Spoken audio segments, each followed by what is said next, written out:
Good day and welcome to another episode of What's Happening Today, presented to you by Rapido News Network. In our first story, we will discuss former Vice President Mr. Pence bid to a possible White House run in 2024.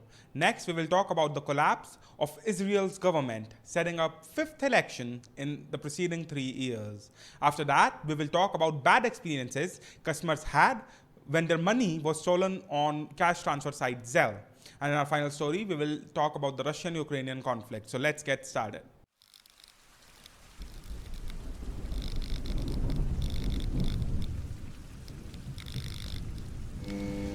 In our first story, former Vice President Mike Pence has emerged from the January 6th hearing in a peculiar position.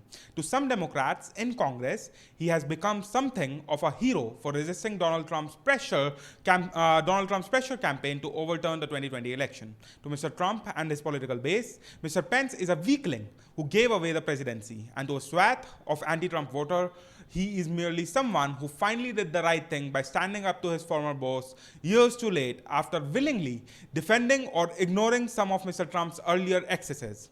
The whipsaw of images created an uncertain foundation for a potential presidential campaign for which Mr. Pence has been laying the groundwork for. Yet, the former vice president is continuing with his travel around the country in advance of 2024 primaries as he navigates his fraught positioning. Much as he did after the 2020 elections when he tried to keep his tensions with Mr. Trump from becoming public, only to have him push them into the light a bit later. On Monday, in an economic speech at the University Club of Chicago, Mr. Pence sounded very much like a candidate, but not much like someone interested in discussing the specifics of what he lived through on January 6, 2021. We have all been through a lot over the last several years, Mr. Pence told the audience. A global pandemic, a social unrest, a divisive election, a tragic day in our nation's capital, and an administration seemingly every day driving our economy into the abyss of social welfare state, he further added. Now, in our next story, Israel's governing coalition will dissolve parliament before the end of the month, bringing down the government and sending the country to a fifth election in the last 3 years, the prime minister said on Monday. The decision plunged Israel back into paralysis and threw a political lifeline to Benjamin Netanyahu, the right-wing prime minister who left office just 1 year ago upon the formation of the current government. Mr. Netanyahu is currently standing trial on corruption charges, but has refused to leave active politics, and his Likud party is leading in the polls. The final straw was the government's inability last week to muster enough support to extend a two-tier legal system in the West Bank, which has differentiated between Israeli settlers and Palestinians since Israel occupied the territory in 1967. Several Arab members of the ruling coalition declined to vote for the system, which must be extended every 5 years. That prevented the bill's passage and prompted Prime Minister Naftali Bennett, a former settler leader, to collapse the government and thereby delay a final vote until after another election. Now, in our next story, Argelis Auriac was on his way from a shopping trip one evening in March when he was robbed at gunpoint. The thief demanded his iPhone and passcode. Mr. Auriac returned them over and fled. The next morning, Mr. Auriac, who lived in Brooklyn, New York, said he discovered that the thief had drained $8,294 from his bank account at Capital One, using multiple money transfer apps, including Zelle. He contacted Capital One, fully expecting the bank to refund him his stolen cash, as required by the federal law. The bank refunded only $250, saying it found no evidence that the rest of the money was stolen. Mr. Auriac was stunned.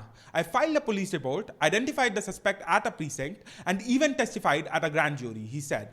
But none of them have seemed to help my case. After the New York Times asked Capital One about Mr. Auriac's case, bank representatives said that they had determined that there was fraud and would repay him fully. We reached out to the customer to apologize for any additional stress that this matter has caused, Capital One said in an email statement. In recent years, payment apps like Zelle, Venmo, and Cash App have become the preferred way of millions of customers to transfer money from one person to another. Last year, people sent $490 billion on Zelle, the country's most popular payment app, and $230 billion through Venmo, its closest rival. But the same reasons that have drawn customers to these apps, that they are free, fast, and convenient, have made them easy targets for scammers and thieves. while banks argue that they shouldn't have to refund customers who inadvertently granted a scammer permission to use their account, they have also often been reluctant to refund customers like Mr. Oryak, whose money was stolen. Now that could be a potential violation of federal law. Now in our final story on the Russian Ukrainian conflict, the Russian blockade that has stopped Ukraine from exporting its vast storehouses of grain and other goods, threatening starvation in distant corner of the globe, is a war crime, the European Union's top foreign policy official declared on Monday. The remark by official Joseph Borrell Fontelles were among the strongest language from a Western leader in describing Kremlin's tactic to subjugate Ukraine nearly 4 months after it invaded it, and with no end to the conflict in the sight. Before Russian forces began pounding Ukraine in February, it was a major exporter of grain, cooking oil, and fertilizer. But the Black Sea blockade, along with Russia's seizure of Ukrainian farmland and its destruction of agricultural infrastructure, has brought export to near standstill.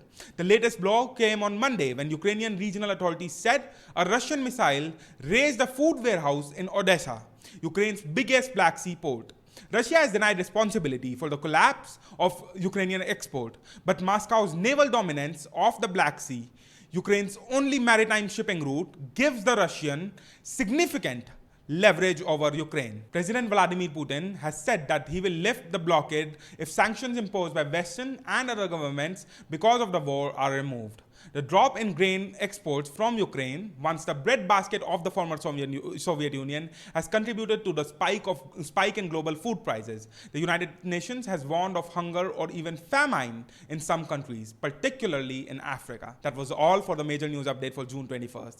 Stay tuned for our next update on the ongoing world affairs. We hope that you find this video useful. If you like this video, hit like. And for a continued update on what's happening around the world, consider subscribing. To get notified whenever we post something new, hit that bell icon. If you have any comments and any suggestions for us, please let us know in the comment sections below. Thank you.